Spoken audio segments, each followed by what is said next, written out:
جی بسم اللہ الرحمن الرحیم، السلام علیکم۔ میں ہوں محمد سمیر اور میرے ساتھ موجود ہیں صدیق جان صاحب۔ صدیق جان صاحب بہت بہت شکریہ سر وقت دینے کا۔ صدیق جان صاحب صحافی ہیں ناظم ملک صاحب، انہوں نے حسین چودھری صاحب کو ایک انٹرویو دیا ہے جس میں انہوں نے یہ دعویٰ کیا ہے کہ شہباز شریف کی جو اب صحت کی جو صورتحال بنتی جا رہی ہے، ان کو یہ مشورہ دیا گیا ہے کہ آپ طبی بنیادوں پر چھٹی پر چلے جائیں کیونکہ آپ کی جو صحت ہے وہ اب ریسٹ کی متقاضی ہے۔ تو یہ اس دعوے کو آپ کس طریقے سے دیکھ رہے ہیں؟ بہت شکریہ۔ ایک تو جو جرنلسٹ ہیں جن کو انٹرویو دیا ہے انہوں نے، ناظم ملک صاحب نے، وہ حسنین چودھری صاحب ہیں، لاہور کے جرنلسٹ ہیں، اور میں نے بھی وہ انٹرویو ان کا سنا ہے جس میں انہوں نے یہ کہا ہے کہ شہباز شریف صاحب کو ڈاکٹرز انورٹڈ کاماز کہ ڈاکٹرز کی طرف سے کہا گیا کہ آپ کی صحت، کیونکہ آپ نے بہت محنت کر لی ہے تو آپ کی صحت جو ہے وہ اب اس چیز کا تقاضا کرتی ہے کہ آپ تھوڑا سا ریسٹ کریں۔ اچھا، اس سے پہلے فیصل واڈر صاحب نے کہا ہے کہ پاکستان کے اندر کوئی ایسی میڈیسن ایجاد ہوئی ہے 2022 کے بعد جس کے بعد کوئی بیمار نہیں ہوا سیاستدان۔ ان کا اشارہ شہباز شریف صاحب کی طرف سے تھا، کیونکہ آپ کو پتہ ہے کہ جب شہباز شریف صاحب اقتدار میں نہیں تھے تو ہر ماہ ان کے کچھ دن کے لیے ان کی کمر میں درد جو ہے وہ شروع ہو جاتا تھا، اور پھر جب ان کی کمر میں درد ہوتا تھا تو پھر وہ استثناء کی درخواستیں ڈال دیتے تھے عدالتوں کے اندر، اور عدالتیں بھی اس چیز کو کہتی تھیں بالکل ان کی کمر کا ہے مسئلہ کہ ہر ماہ کچھ دن کے لیے ان کی کمر میں درد ہوتا ہے، اور وہ کہتے تھے کہ بالکل یہ ممکن ہے کسی کے لیے بھی کہ ہر ماہ کمر میں درد ہو، تو اس بنیاد ان کو چھٹی ملتی رہتی تھی اور کیس بھی آگے نہیں چلتے تھے۔ اب اس ساری صورتحال کے اندر اب ایک بار پھر یہ بات جب فیصل واڈر صاحب نے کہی ہے تو اب ناظم ملک صاحب کہہ رہے ہیں، اب دیکھنا یہ ہے کہ وہ صرف ان دنوں میں چھٹی پہ جاتے ہیں کہ جب اگر ایران امریکہ کے درمیان ابھی تو ایم او یو ہے نا، تو کیا یہ ان دنوں میں شہباز شریف صاحب سے چھٹی پہ چلے جاتے ہیں جب فائنل کوئی معاہدہ ہونا ہوگا اور سائن ہونے ہوں گے؟ کیونکہ اگر شہباز شریف صاحب ان دنوں میں چھٹی پہ ہوئے تو پھر ظاہر ہے فیلڈ مارشل جو ہے وہ سائن کریں گے، ویسے یہ بڑی امپورٹنٹ ڈیولپمنٹ ہے۔ ٹھیک ہے، تو فیلڈ مارشل کریں گے نا، زرداری صاحب تو نہیں کریں گے کیونکہ وہ تو اس میں تھے ہی نہیں، بالکل ٹھیک ہے، مین تو فیلڈ مارشل تھے، لیکن کیونکہ اس پہ پاکستان کے وزیر اعظم کے دستخط ہونے تھے تو اس لیے پھر شہباز شریف صاحب کے ہو گئے۔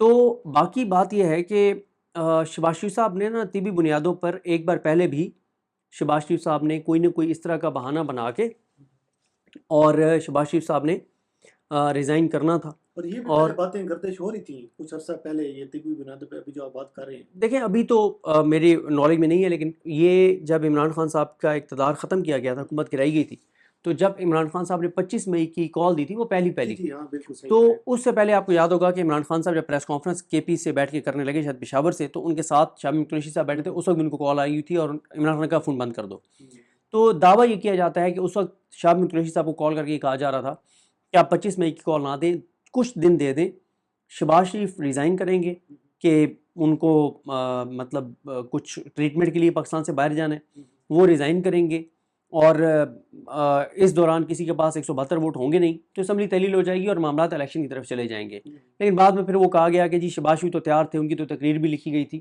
لیکن مسئلہ یہ ہوا تھا کہ آئی ایم ایف کے ساتھ بات چیت ہونی تھی، تو پھر اس وقت ڈی جی سعید ندیم انجم جو ہیں انہوں نے کہا کہ ابھی شہباز شریف سے ریزائن نہ کروائیں ورنہ وہ آئی ایم ایف ٹاکس جو ہیں وہ متاثر ہو جائیں گی۔ اب اس میں دعویٰ ہے ناظم ملک صاحب کا، اب یہ حقیقت کا روپ دھارتا ہے نہیں دھارتا، لیکن اگر آپ اس کو فیصل واڈر صاحب کی بات کے ساتھ ملائیں اور جو اس وقت پاکستان کے اندر جو ریومرز ہیں تو یہ بالکل ممکن ہے، اور کچھ دن کے لیے بھی میں نے آپ کو بتایا نا کہ ہو سکتا ہے جب سائن ہونے ہوں، اگر اس سائن ہونے پھر تو اس بات کے بہت زیادہ چانسز ہیں۔ باقی ظاہر ہے جب ہم تحریک انصاف یا تحریک تحفظ پاکستان کی لیڈرشپ کے وہ لوگ جو کہ انگیجڈ ہیں ان سے جب ہم پوچھتے ہیں کہ آپ، اور پھر وہ سہیل وڑائی صاحب نے بھی لکھا تھا کہ بجٹ کے بعد اس حکومت کا زوال شروع ہو جائے گا، حفیظ اللہ نیازی صاحب نے بھی کہا کہ 9 اپریل 2022 اس حکومت کا قریب ہے، تو جب ہم ان سے پوچھتے ہیں کہ بھئی کب چیزیں کچھ ہونا شروع ہوں گی تو وہ یہ دعویٰ کرتے ہیں کہ بجٹ کے بعد کا میں کہا گیا تھا، تو 15 سے 30 جولائی کے درمیان کچھ ڈیولپمنٹس وہ کہہ رہے ہیں کہ ہم، کیونکہ اسی میں ناظم ملک صاحب نے ایک اور دعویٰ کیا ہے، انہوں نے کہا ہے کہ اب اپوزیشن کو سپیس ملنا جو ہے وہ شروع ہوگی۔ اسی بات میں آنے لگا تھا کہ انہوں نے یہ کہا ہے کہ اب اپوزیشن جو ہے ایک تو گرینڈ الائنس کی طرف کو بن رہی ہے، ان کو سپیس بھی ملے گی، اور ایک انہوں نے بڑی امپورٹنٹ بات کی ہے کہ اب آپ کو نون لیگ اس سیاسی میدان میں تنہا نظر آئے گی۔ ہاں بالکل، یہ انہوں نے جو انہوں نے پولیٹیکل سپیس کی بات کی ہے وہ بھی ظاہر ہے 15-20 دنوں میں پتہ چل جائے گا. ابھی تو پولیٹیکل سپیس نہیں ہے. پی ٹی آئی کو بلے کا نشان ملا اے جے کے میں, ہائی کورٹ نے اور سپریم کورٹ نے وہ فیصلہ معطل کر دیا. تو اس لیے ابھی تک تو نہیں ہے پولیٹیکل سپیس. عمران خان صاحب کی بہنوں سے ملاقات نہیں ہو رہی, ڈاکٹرز تک رسائی نہیں ہے, وہ ابھی تو کوئی پولیٹیکل سپیس نہیں ہے. جو عدالتیں ان کے ساتھ کر رہی ہیں وہ آپ کے سامنے ہیں, جو علیمہ خان صاحبہ کے کیس چل رہے ہیں وہ آپ کے سامنے ہیں. تو ابھی تک تو نہیں ہے سپیس. آگے چل کے کوئی سپیس اگر ملے گی تو ظاہر ہے ہم نہیں بھی بتائیں گے تو سب کو نظر آ جائے گی. لہٰذا میرا خیال ہے کہ جو پی ٹی آئی اور تحریک تحفظ پاکستان کے باخبر یا ویل کنیکٹڈ لوگ یا جو بات چیت کر رہے ہیں, جو انگیجڈ ہیں, ان کا جو کلیم ہے وہ کہہ رہے ہیں کہ 15 سے 30 جولائی کے درمیان یا حد ہم جولائی کے اینڈ تک دیکھیں گے. اس کے بعد پھر آپ دیکھیں گے کہ ہم ایک مومنٹم بنانے لگ جائیں گے اور پھر ہم مومنٹم بناتے چلے جائیں گے. تو باقی یہ ہے کہ حکومت عوام کے ساتھ جو کر رہی ہے وہ آپ کے سامنے ہے. پیٹرول اور ڈیزل عالمی مارکیٹ میں بہت کم ہو گئے ہیں, یہ ریلیف نہیں دے رہے کیونکہ آئل ریفائنریز کو فائدہ پہنچا رہے ہیں, اور حکومت کا کانفیڈنس یہ ہے کہ لوگ کیونکہ نکلتے نہیں ہیں تو عوام کے ساتھ جو کرو کرتے رہو, کوئی مسئلہ نہیں. اچھا صدیق جان صاحب, ایک اور ایشو یہ ہے کہ مفتاح اسماعیل صاحب نے اب تو ایک نام بھی لے لیا ہے, جو سندھ کے جو سی ایم کے حوالے سے بات ہو رہی تھی کہ شرجیل انعام میمن کا نام انہوں نے لیا ہے, تو یہ کیا ماجرا ہے؟ دیکھیں شرجیل انعام میمن صاحب کا نام انہوں نے لیا ہے. میں 2-3 ہفتے پہلے میں نے اپنے 2-3 ولاگس کے اندر یہ بات عرض کی تھی, جب فیصل وارڈر صاحب نے ہی یہ بات کہی تھی کہ ایک صوبے کی وزیر اعلیٰ وزیر اعظم بننا چاہتی ہے, ایک صوبے کا وزیر اعلیٰ جس جماعت کے ٹکٹ پہ ہے وہ ایک اور جماعت کے ٹکٹ پہ ہی وزیر اعلیٰ رہنا چاہتا ہے, یعنی وہ سرفراز بگٹی صاحب کا کہہ رہے تھے. ایک صوبے کا انہوں نے کہا وزیر اعلیٰ جو ہے اس کو پرانا وزیر اعلیٰ چینج کرنا چاہتا ہے, ہٹانا چاہتا ہے, وہ علی امین گنڈا پور صاحب کو انہوں نے حوالہ دیا, اسویل افریدی صاحب کا. انہوں نے کہا ایک اور صوبے میں جو ایک بڑے عرصے سے وزیر اعلیٰ چلے آ رہے ہیں ان کو ایک اور ان کا بندہ جو ہے وہ ریپلیس کرنا چاہتا ہے.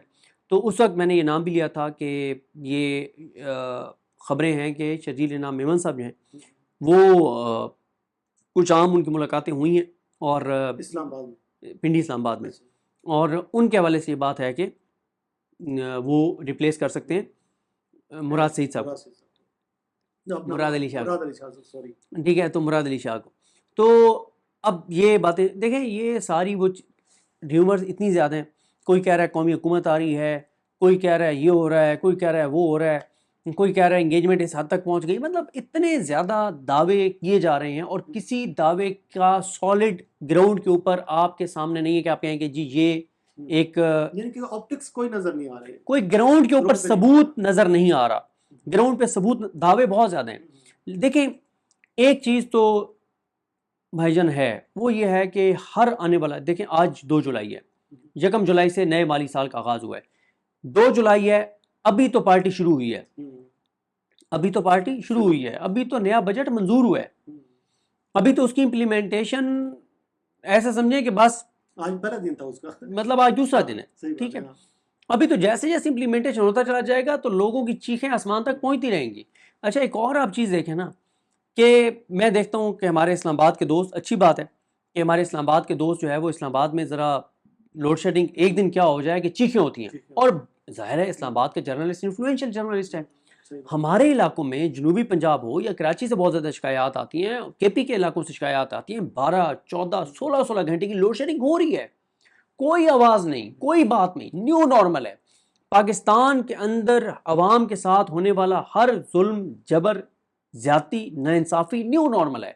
عدالتیں انصاف نہیں کرتی, نیو نارمل. گولی چل گئی, نیو نارمل. کوئی بندہ جبری گم شدہ ہو گیا, نیو نارمل. ابھی تو یہاں تک بیان آتا ہے کہ بھائی جہاز لے لیا نا, تو لے لیا بھائی, ٹھیک ہے, کانفیڈنس چیک کریں آپ. ہاں, مجھے نا ایک ساؤتھ پنجاب کے جرنلسٹ مجھے ملے اور انہوں نے مجھے کہا کہ 26 سال ہو گئے مجھے جرنلزم میں, اور 26 سال میں پہلی بار ہوا ہے کہ واٹس ایپ رپورٹرز کے واٹس ایپ گروپ میں ہماری جو ٹاپ مینجمنٹ ہے انہوں نے گروپ میں لکھا ہے کہ کوئی رپورٹر لوڈ شیڈنگ کی خبر فائل ہی نہیں کرے گا. یہ پہلی بار ایسی چیزیں ہو رہی ہیں. تو پاکستان کے اندر petrol 450 new normal, load shedding new normal, ہر روز عوام کے ساتھ ظلم نیو نارمل. مسئلہ یہ ہے جب تک پاکستان کے لوگ یہ فیصلہ نہیں کرتے کہ انف از انف, بہت ہو گیا, اب ہم نہیں مانیں گے. پورے پاکستان میں 2 جگہوں پہ ایک خبر آئی اخبار میں کہ گجرات میں کچھ 40-45 لوگ نکلے اور ان پہ ایف آئی آر ہو گئی. ایک کل ہم نے دیکھا کہ ترلائی کے ساتھ یہ مین ایکسپریس وے پہ شاید لوگ نکلے ہیں لوڈ شیڈنگ کے خلاف. باقی پورے پاکستان سے 16 گھنٹے کی لوڈ شیڈنگ ہے، کوئی نہیں بول رہا. پیٹرول ڈیزل مہنگا، کوئی نہیں بول رہا. سی سی ڈی جو کر رہی ہے کوئی نہیں بول رہا. مطلب جو بھی ہو رہا ہے کوئی بندہ نکلنے کے لیے تیار نہیں ہے، مزاحمت کے لیے تیار نہیں ہے. تو پھر یہی ہوگا جو ہو رہا ہے. اچھا صدیق جان صاحب، آخر پر تھوڑا سا یہ بتائیے گا کہ یہ جو انڈیا اور پاکستان کے حوالے سے کچھ چیزیں چل رہی ہیں، انڈس واٹر ٹریٹی کی جو چیزیں چل رہی تھی، ابھی ایک انڈیا نے ایک نوٹم بھی جاری کی ہے، تو اس حوالے سے کیا چیزیں یہ آپ دیکھ رہے ہیں؟ دیکھیں، انڈیا، ممتاز بھٹی صاحب یہ کہہ رہے ہیں کہ انڈیا نے یہ جو نوٹم جاری کیا ہے اور ایکسرسائزز کر رہے ہیں تو بھارت دوبارہ چھیڑ چھاڑ کا ارادہ رکھتا ہے. اس حوالے سے ممتاز بھٹی صاحب جو ہیں وہ یہ دعویٰ کر رہے ہیں. تو بہرحال دیکھتے ہیں. ایک طرف افغانستان جو ہے وہ ڈرونز بھیج رہا ہے جو کہ ان کے پاس تھے نہیں. بلوچستان میں سیکورٹی سچویشن آپ کے سامنے ہے، کے پی میں سچویشن آپ کے سامنے ہے. افغانستان کے ساتھ ہم حالت جنگ میں ہیں، اور اگر بھارت بھی ادھر سے تیاریاں کر رہا ہے تو ایک مشکل ٹائم نظر آ رہا ہے آگے. صدیق جان صاحب بہت بہت شکریہ سر وقت دینے کا. ناظرین، یہ کچھ چیزیں ہیں جو ہم نے آپ کے سامنے رکھی ہیں کہ کیا اب صورتحال بنتی ہوئی نظر آ رہی ہے. بہرحال آپ کو مزید بھی اس حوالے سے آگاہ کرتے رہیں گے. مجھے اور صدیق جان صاحب کو دیجیے اجازت. اللہ حافظ. اللہ حافظ. بسم اللہ الرحمن الرحیم. السلام علیکم. آج یکم جولائی ہے اور دن ہے بدھ کا. بہت اہم چیزیں آپ کے ساتھ شیئر کرنی ہیں. دیکھیں، حالات تو تیزی سے اس حکومت کے ہاتھ سے، اس نظام کے ہاتھ سے نکل رہے ہیں، لیکن کیا کوئی بڑا ایڈونچر ہوگا، کوئی بڑی تبدیلی آئے گی نہیں آئے گی، یہ ایک سوال ہے جو میں آگے چل کے آپ کے سامنے رکھوں گا. لیکن ایک سوال بہرحال شروع میں ہی آپ سے پوچھ لیتا ہوں، اور وہ سوال یہ ہے کہ اتنا کچھ ہو رہا ہے جو میں بھی آپ کو چیزیں بتاؤں گا. یعنی کچھ تو ہیں جو قدرتی آفات ہیں اور نیگیٹو خبریں ہیں جو پریشان کر دینے والی ہیں، لیکن کچھ ہیں جو کہ حکومت اور یہ نظام پاکستان کے لوگوں کے ساتھ کر رہا ہے، لیکن لوگ ٹس سے مس نہیں ہو رہے، کوئی نکلنے کے لیے تیار نہیں ہے. تو میرا سوال آپ سے یہ ہے، آپ نے لاجک کے ساتھ مجھے ضرور اس میں کمنٹس میں بتانا ہے کہ کیوں نہیں نکلتے لوگ. اس کی آپ کیا وجہ سمجھتے ہیں؟ ہم جس سے ملتے ہیں وہ یہی کہتا ہے کہ لوگ نہیں نکلتے، جس سے ملو وہ کہتا ہے لوگ نہیں نکلتے، لیکن جو یہ بات کر رہا ہوتا ہے وہ بھی نہیں نکلتا. تو اس کی وجوہات کیا ہیں؟ ایک تو ظاہر ہے ہمارا یہ جو خاص طور پہ پنجاب ہے، کہا جاتا ہے کہ ان کے ڈی این اے میں کہ مزاحمت نہیں کرتے، نکلتے نہیں ہیں. اور یہ میں ایک انٹرائی والے بھائی کے ساتھ بیٹھا، سرگودا سے ان کا تعلق تھا، بہت زبردست ان کے ساتھ ڈسکشن ہوئی. وہ مجھے جانتے نہیں تھے کہ یہ میڈیا میں ہیں یا یوٹیوب کرتے ہیں. ایک عام شہری کے طور پر انہوں نے مجھ سے جو گفتگو کی، میں نے کہا کہ کاش میں اس کی یہ باتیں ریکارڈ کر سکتا اور میں لگاتا. ہاں، ان میں سے کچھ چیزیں تھیں، یعنی کوئی 1.5 گالی فی کلومیٹر کے حساب سے انہوں نے حکومت اور اس نظام کو گالیاں دیں. یعنی جتنے کلومیٹر ہم نے سفر کیا تو جو انہوں نے گالیاں دیں تو وہ 1.5 گالی پر کلومیٹر بنتی تھی. وہ تو میں نہ چلاتا، لیکن جو انہوں نے لاجیکل گفتگو کی اور کتنی زبردست بات کی کہ پنجاب جو ہے یہ پاکستان میں کوفہ کی برانچ ہے. وہ جو کوفیوں والا جو مزاج تھا نا، تو یہ جو ہمارا صوبہ پنجاب ہے تو یہ کوفہ کی ایک پاکستان کے اندر ایک برانچ ہے. تو اور بہت زبردست انہوں نے باتیں کی. خیر، تو اس کا آپ نے جواب ضرور دینا ہے کہ لوگ کیوں نہیں نکلتے. معاشی صورتحال ہے کہ 2 وقت کی روٹی پوری نہیں ہوتی، یا کوئی نکالنے کی ان کو سنسیئر کوشش نہیں کر رہا. جنہوں نے پی ٹی آئی والوں نے نکالنا ہے وہ خود کمپرومائزڈ ہیں، یا گولی کا ایک خوف ہے. مطلب کیا ہے، کیوں نہیں نکلتے؟ آپ کیا سمجھتے ہیں کہ لوگ کیوں نہیں نکلتے؟ آپ کی رائے میں جاننا چاہتا ہوں. میرے پاس تو اپنے آرگومنٹس ہیں، لیکن آپ کی رائے آئے گی تو مختلف شہروں سے تو پتہ چلے گا کہ آپ کیا سمجھتے ہیں. اچھا، اب آپ ایک چیز اور میں اب کوشش کروں گا کہ میں نے اپنی ویڈیوز کے اندر آپ کو نا کچھ فگرز جو ہیں وہ یاد کرانے ہیں، اور یہ بہت ضروری ہے، آپ کو پتہ ہونے چاہیے. اور اتنے کچھ کے باوجود بھی عوام بالکل ٹس سے مس نہیں ہو رہی. ہر جبر، ظلم، بربریت کو عوام برداشت کرتی چلی جا رہی ہے. حالات مشکل سے مشکل تر ہوتے جا رہے ہیں. آنے والی نسلوں کا کوئی مستقبل نظر نہیں آتا. حالات بہت ہی زیادہ پریشان کن ہیں، مایوس کن ہیں. گو کہ ایک اوورال بات کر رہا ہوں مایوس کن، لیکن آپ میرے سے پوچھیں تو میں مایوس نہیں ہوں، کیونکہ مجھے اللہ تعالیٰ سے پوری امید اور یقین ہے کہ انشاءاللہ یہ سسٹم بدلے گا. جس طرح سے یہ نظام چل رہا ہے اس طرح سے یہ نظام چل نہیں سکتا. آپ کو جو فگرز میں نے آپ کو کہا کہ آپ نے ضرور یاد کرنے ہیں، آپ دیکھیں کہ پاکستان کے حالات یہ ہیں کہ 2.70 کروڑ بچے اسکول سے باہر ہیں، 86 لاکھ بچے چائلڈ لیبر کا شکار ہیں، 59 لاکھ لوگ بے روزگار ہیں مکمل طور پر حکومتی فگرز کے مطابق، یعنی 1 روپیہ بھی ان کی انکم نہیں ہے. 13 کروڑ لوگ خط غربت سے نیچے ہیں. اور خط غربت کی ہر بار مجھے ساتھ تشریح کرنی پڑتی ہے کہ خط غربت سے مراد یہ ہے کہ ایک آدمی کو بچوں کے لیے 2 وقت کی روٹی جتنی ان کی ریکوائرمنٹ ہے ان کی ایج کے مطابق وہ اگر پوری نہیں کر پا رہا، ان کی صحت، ان کی تعلیم کے اخراجات کو میٹ نہیں کر پا رہا، تو اس کا مطلب ہے کہ وہ خط غربت سے نیچے ہے. 13 کروڑ لوگ خط غربت سے نیچے ہیں. ہر سال 80 لاکھ نئے بچے جو ہیں وہ ایڈ ہو رہے ہیں، آبادی میں اضافہ ہو رہا ہے. اور 5 سال سے کم عمر کے 40% بچے سٹنٹڈ گروتھ کا شکار ہیں، یعنی ان کی دماغ کی نشو و نما ان کی ایج کے مطابق نہیں ہے، ان کا قد ان کی ایج کے مطابق نہیں ہے، ان کی قوت مدافعت ان کی ایج کے مطابق نہیں ہے۔ اس کی ملٹیپل ریزنز ہیں۔ ایک غربت کی وجہ سے والدین ان کو جو مطلوبہ خوراک ہے وہ پوری نہیں دے پاتے، دوسرا ایک اور بھی ہے کہ ڈیورنگ پریگنینسی خواتین کو جتنی خوراک چاہیے ہوتی ہے اس کی اپنی صحت کے لیے اور اس کے بچے کے لیے، تو وہ جب اس کو نہیں ملتی تو اس کی وجہ سے بھی بچے جو ہیں وہ سٹنٹڈ گروتھ کا شکار ہوتے ہیں۔ اچھا، پھر اسی طرح سے پچھلے سال جو آپ کا اور ہمارا گزرا ہے پاکستانیوں کا، یہ سال آج 1 جولائی نئے مالی سال کا پہلا دن ہے، اگلا پورا سال 30 جون 2027 تک کتنا خوفناک اور خطرناک ہوگا پاکستانیوں کے لیے، ذرا یہ بھی 4-5 فگر سن لیجئے۔ 2200 سب سے پہلے تو 2800 ارب پچھلے سال کی نسبت اس سال کم خرچ ہوگا، کیونکہ 1200 ارب سیدھا چلا گیا ڈیفنس بجٹ۔ 1600-1700 ارب روپیہ وہ ہے جو صوبے جو ٹیکس کلیکٹ کریں گے اور کلیکٹ کر کے وہ جو عوام پہ خرچ کرتے تھے، اس میں سے 1600-1700 ارب روپیہ وہ اکٹھا جو ہوگا ٹیکس، اس میں سے 1600-1700 ارب وہ خرچ نہیں کریں گے، کیونکہ ہم نے IMF کو سرپلس دکھانا ہے۔ تو 2800 ارب روپیہ پچھلے سال کی نسبت اس سال کم خرچ ہوگا۔ 2800 ارب روپیہ، امیجن کیجئے 2800 ارب روپیہ کم خرچ ہوگا۔ یہ فگر اسد عمر صاحب نے عامر متین صاحب کے پروگرام میں بڑی اچھے طریقے سے سمجھائی، اور انہوں نے کہا کہ جو عوام ہماری سمجھتی ہے نا کہ ہمارے ان فگرز کے ساتھ کیا تعلق ہے، آپ کا تعلق ہے۔ 2800 ارب جب کم خرچ ہوگا پورے پاکستان کے اندر تو روزگار کے مواقع اور گھٹیں گے۔ یہ 2800 ارب سرکولیٹ ہونا تھا پورے ملک کے اندر، کوئی جس کو تنخواہ ملنی تھی اس نے دکان سے جا کے کچھ خریدنا تھا، دکاندار نے آگے کوئی چیز خریدنی تھی، جس سے کچھ اس نے خریدنا تھا اس نے آگے کچھ چلانا تھا۔ تو 2800 ارب روپیہ آپ کا پچھلے سال کی نسبت اس سال کم خرچ ہوگا سرکاری فنڈز میں سے۔ تو آپ امیجن کیجئے کہ کتنا بڑا فرق ہے۔ 2800 ارب امیجن کیجئے ذرا رک کے کتنا بنتا ہے 2800 ارب۔ اچھا، اس کے بعد دوسری فگر 2200 ارب روپیہ اگلے اس ایک سال میں پاکستان نے IPPs کو حکومت نے دینا ہے اور عوام کی جیبوں سے نکال کے دینا ہے۔ 2500 ارب پچھلے سال کی نسبت زیادہ ٹیکس اکٹھا کرنا ہے۔ تو کیا یہ جیب سے ہی دیں گے؟ کیا یہ ان سے لیں گے جن سے لینا چاہیے؟ نہیں، یہ آپ سے لیں گے، یہ ہم سے لیں گے۔ 2500 ارب پچھلے سال جو ٹارگٹ تھا اس سے اس سال ٹارگٹ 2500 ارب زیادہ ہے۔ 2500 ارب زیادہ انہوں نے ٹیکس اکٹھا کرنا ہے اور کریں گے عوام سے، اور جن پہ لگائیں گے وہ بھی نیچے عوام پہ لگائیں گے۔ وہ چیزیں مہنگی ہونا شروع ہو گئی ہیں نا، کیوں؟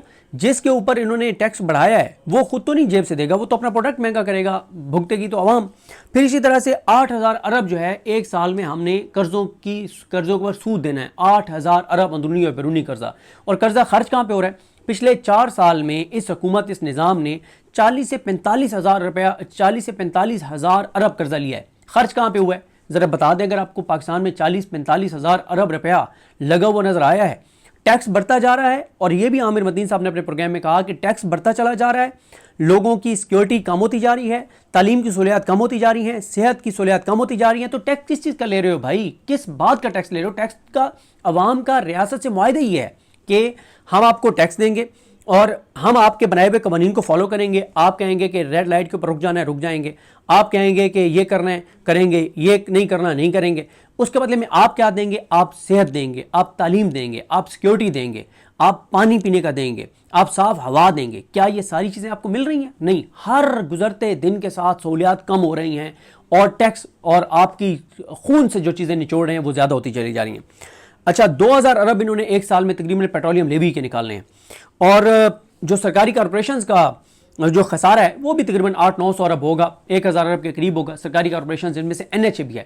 آپ جو ٹول پلازا دیتے ہیں ہر جگہ کے اوپر، اس سب کے باوجود NHA جو ہے اس کا جو فگر آیا تھا کہ پچھلے سال کا جو خسارہ ہے وہ 290 ارب روپے کے قریب ہے۔ NHA کا خسارہ آپ اندازہ لگائیں، سڑکوں کے اوپر ہر سڑک کے اوپر ٹول پلازے ہیں، اور اتنے بڑھا دیے ٹول پلازے، لیکن 290 ارب سے زائد کی خبر آئی کہ NHA کا خسارہ ہے اور اس طرح کی سرکاری کارپوریشنز کا خسارہ ہے۔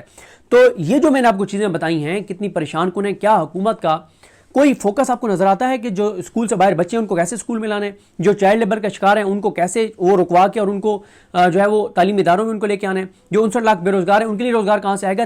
ہما فخر نے یہ سربت ولیم صاحبہ کے پروگرام میں کہا کہ 300 ٹیکسٹائل ملز بند ہوئی ہیں پچھلے 2 سال میں، 2-3 سال میں 300 ٹیکسٹائل ملز۔ امیجن کریں کتنے لوگ بے روزگار ہوئے ہوں گے۔ تو یہ کیا ان چیزوں پہ کلائمیٹ چینج پہ ان کا فوکس نظر آتا ہے؟ آپ دیکھیں کہ قیامت خیز گرمی تھی یہ پچھلے چند دنوں میں، اور اب آج سے طوفانی بارشیں شروع ہوئی ہیں تو سیلاب شروع ہو گیا, کئی علاقوں میں سیلابی ریلیں, اتنا یعنی گرمی تھی تو ہم خشک سالی کا شکار, اور لوگ ہیٹ ویو سے مر رہے ہیں, بارش ہوئی ہے تو سیلاب سے مر رہے ہیں. مطلب کوئی فوکس نہیں ہے کہ آپ نے ڈیمز کے اوپر, اور ڈیمز کے لیے جو پیسہ رکھنا چاہیے تھا وہ انہوں نے اس طرح سے رکھا ہی نہیں ہے جتنی ریکوائرمنٹ ہے.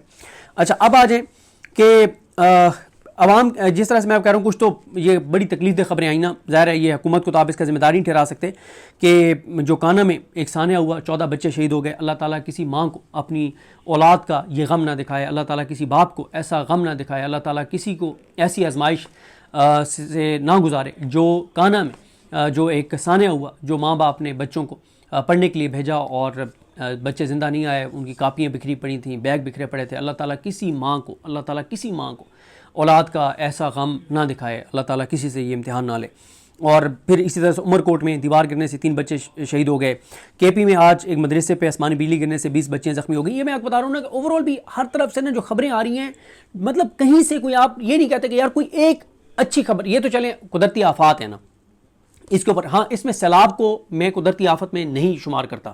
جس طرح سے ہم نے دریاؤں کا رخ موڑا ہے, جو ہم نے کنسٹرکشنز کی ہیں, جو ہم نے دریاؤں کی قدرتی گزرگاہوں کو ہم نے تنگ کیا ہے, اس کے اوپر اس کے اندر سے جو ہم نے مٹی نکالی ہے, اس کے اندر جو کچھ ہم نے کیا ہے, اس کی وجہ سے یہ سیلاب آ رہے ہیں. اور جو ہم نے ڈیم نہیں بنائی اس کی وجہ سے سیلاب آ رہے ہیں. یہ قدرتی آفت آپ اس کو نہیں کہہ سکتے. لیکن ظاہر ہے آسمانی بجلی ہو, یہ جو چھت گری, یہ ظاہر ہے اس میں کوئی شک نہیں ہے کہ آپ کہہ سکتے ہیں کہ نیگلیجنس تھی, وہ جو کنسٹرکشن ہو رہی تھی. لیکن بہرحال اب پاکستان کے اندر آپ کو پتہ ہی ہے کہ جتنی غربت ہے, تو اب آپ ہر ٹیوشن سینٹر کے اوپر یہ تو نہیں آپ انشور کر سکتے کہ اس کی عمارت جو ہے وہ بہت زبردست بنی ہوئی ہو اور اس کے گرنے کے کچھ چانسز نہ ہوں. ظاہر آئیڈیلی تو یہ بات ٹھیک ہے, لیکن پریکٹیکلی آپ کو بھی پتہ ہے صورتحال کیا ہے. بلوچستان سے 7 مزدور اغوا ہو گئے. پشاور کے علاقے میں ڈرون حملہ ہوا ہے, اس میں لوگ زخمی ہو گئے. ویسے 4 ڈرون بلوچستان میں افغانستان نے بھیجے, جس پہ ISPR نے بتایا کہ ہم نے 4 مار گرائے ہیں. پھر اسی طرح سے ایک ویب سائٹ کے اوپر 3 خبریں لگی ہوئی ہیں, جو محمد ذیشان ہمارے دوست نے ٹویٹ بھی کیا ہوا ہے کہ راولپنڈی سے خبر لگی ہوئی ہے کہ 12 سالہ بچے سے زیادتی. پھر راولپنڈی کی خبر لگی ہوئی ہے کہ قوت سماعت سے محروم 14 سالہ لڑکی سے جنسی زیادتی, ملزم گرفتار. پھر کراچی میں جائیداد کے تنازع پر بیٹے نے اپنے دوست کے ساتھ مل کے باپ کو موت کے گھاٹ اتار دیا. پھر آپ نے کل فیصل آباد میں دیکھا تھا کہ مدرسے کے استاد نے 2 اسٹوڈنٹس کے ساتھ مل کے ایک اسٹوڈنٹ کو قتل کر دیا. تو مطلب اس طرح کی نیگیٹو خبریں اور بڑی ایک صورتحال. اب آئیں ان چیزوں کے اوپر جو پیورلی حکومت کی نااہلی کی وجہ سے, ان کی جبر اور بربریت اور فسطائیت کی وجہ سے اور اس نظام کی وجہ سے ہے. لیکن اس نظام کا کانفیڈنس یہ ہے کہ کیونکہ عوام نکلتی نہیں ہے. ہم نے 450 پیٹرول اور ڈیزل کر کے دیکھا, کوئی نکلتا ہی نہیں ہے. بھائی وہ AJK والے نکلے ہوئے ہیں, پورے پاکستان سے 10,000 لوگ بھی نہیں ہے جو فیس بک پہ اتنا لکھ دیں کہ یار کشمیر کے لوگوں کے مطالبات ٹھیک ہے, اتنا خوف ہے. تو یہ جو کانفیڈنس ہے نا اس نظام کا کہ عوام تو نکلتی نہیں ہے, ہم جو مرضی ان کے ساتھ کریں. ہم نے لوڈ شیڈنگ کہاں سے کہاں پہنچا دی ہے. ہم نے یہ پیچھے جو فگرز میں نے آپ کو بتائے ہیں IPPs والے سارے, ہم ان کے جیبوں سے ان کو ہم نے 2 وقت کی روٹی, باعزت روٹی سے ہم نے ان کو ذلیل اور خوار کر دیا. لیکن یہ لوگ نہیں نکلتے, اور جو نکلتے ہیں ان کے ساتھ کیا ہوتا ہے. گجرات میں لوگ نکلے, احتجاج کیا, کوئی 40-50 لوگ نکلے لوڈ شیڈنگ کے اوپر احتجاج کرنے کے لیے. ان کے اوپر FIR ہو گئی. اب کوئی بندہ ان کے پیچھے نہیں جائے گا. وہ جو 40-50 نکلے ہیں وہ اب ان کے گھروں پہ چھاپے ہوں گے, ان کے چہکار کی چادر کا تقدس پامال ہوگا, خوف ہوگا. اور پنجاب میں پولیس بے لگام, CCD بے لگام, پیرا فورس بے لگام, اور اتنی فورسز, ادارے, مطلب لوگوں کا سانس لینا بھی محال کر دیا. اور لوگ بھی ہر جبر بربریت کو ایکسیپٹ کرتے چلے جا رہے ہیں, اس کے سامنے سر تسلیم خم کرتے چلے جا رہے ہیں. اچھا, اور جس کو کچھ نہیں ہو رہا وہ کہہ رہا ہے کہ میرا گھر محفوظ ہے, مجھے تو کوئی کچھ نہیں کر رہا نا, میرے ساتھ والے گھر والے کے ساتھ ہو رہا ہے, ہوتا رہے. اچھا, اسی طرح سے آپ دیکھیں کہ اس خاتون ٹیچر کا جو وہاں پڑھاتی تھیں, اس ٹیوشن سینٹر چلاتی تھیں, ان کا جو بیان آیا وہ یہ کہتی ہیں کہ میں خود محنت مزدوری کرتی ہوں. میرے خامند کو مریم نواز نے ریڑھی نہیں دی تو وہ ساتھ ہی ریڑھی لگاتا تھا, 200 سے 400 روپے ڈیلی کے کماتا تھا. تو میں بچوں کو ٹیوشن پڑھا کے اور اپنا گزر بسر کرتی تھی. تو مطلب اس طرح کے ان کے حالات تھے. اور ایک طرف غریبوں کے ساتھ یہ ہو رہا ہے, ایک طرف ملتان میں ایک باپ اپنے بیٹے کو کفن نہیں دے پا رہا تھا اور چادر میں لپیٹ کے اس کو دفن کرنے کے لیے لے گیا. اور دوسری طرف کیا ہو رہا ہے, اراکین assembly, senators, speaker, chairman senate, اور انہوں نے اپنی 600 گنا تنخواہیں جو ہیں وہ بڑھا لی ہیں. اور مریم اورنگزیب 11 ارب کے جہاز کے اوپر کہتی ہیں ہاں بھائی لیا ہے جاؤ, لیا ہے, کیا کر لوگے ہمارا. وہ ایک شمائلہ رانا رائے ثاقب کھرل کے پروگرام میں کہتی ہیں کہ بھائی ہم جتنا مرضی پیٹرول اور ڈیزل بڑھا دیں کوئی ہمارا کیا کر لے گا, کوئی ہم سے کون ہے ہم سے پوچھنے والا. ظاہر ہے جب امریکہ ساتھ ہو, جب اسٹیبلشمنٹ ساتھ ہو, جب تمام ادارے ساتھ ہوں, جب عدلیہ ساتھ ہو, جب بیوروکریسی ساتھ ہو, جب مافیات ساتھ ہوں, جب طاقت ساتھ ہو, جب بندوق ساتھ ہو, جب الیکشن کمیشن ساتھ ہو, تو ظاہر ہے یہ کانفیڈنس تو بنتا ہے.